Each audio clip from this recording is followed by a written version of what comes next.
ഇനി പ്രിയപ്പെട്ടവരെ, ഒരു വലിയൊരു gratitude I have to express to the Oman community. KMCC ഒമാനിലെ സന്നദ്ധ സംഘടന, അതോടൊപ്പം ഏറ്റവും ഓർക്കേണ്ടത് ഒറ്റപ്പാലം ഇബ്രാഹിം എന്നൊരു സഹമാണ്. നിങ്ങൾക്ക് എല്ലാവർക്കും അറിയാം, അന്യനാട്ടിൽ ഒരു മനുഷ്യൻ മരിച്ചാൽ എത്ര ദിവസം ബോഡി കൊണ്ടുവരാൻ എടുക്കുമെന്നുള്ളത്. 24 മണിക്കൂറിനുള്ളിൽ കൊണ്ടുവരാവുന്നത് നമ്മുടെ സ്വപ്നത്തെ പോലും ചിന്തിക്കേണ്ട. 24 മണിക്കൂറിനുള്ളിൽ ഈ ബോഡി നമ്മുടെ ഇന്ത്യയിലേക്ക് എത്തിക്കാനായിട്ട് ഏറ്റവും കൂടുതൽ സഹായിച്ചത് ഈ പറഞ്ഞിരിക്കുന്ന ഈ ഒരു മുസ്ലിം സഹോദരനാണ് ഇബ്രാഹിം. അദ്ദേഹത്തെ ഫാമിലിയും ദൈവം അനുഗ്രഹിക്കട്ടെ. വളരെ പെട്ടെന്ന് ഇത്ര ക്വിക്കായിട്ട് സകലതും ചെയ്ത് നമുക്ക് വേണ്ടി എത്തിയത്. ഈസ്റ്റർ കഴിഞ്ഞിട്ടൊക്കെ ആയിരിക്കും അടക്കമെന്നാണ് പലരും വിളിച്ച് ചോദിച്ചത്. ഒരു ദിവസം തികയുന്നതിന് മുമ്പ് ബോഡി കൊണ്ടുവരിക, എനിക്ക് തോന്നിക്കുന്നത് അതൊരു ചരിത്രം തന്നെയാണ്. ദൈവത്തിന് നന്ദി.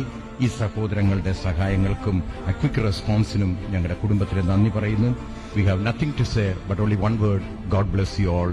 Continue to do the service of God to others too.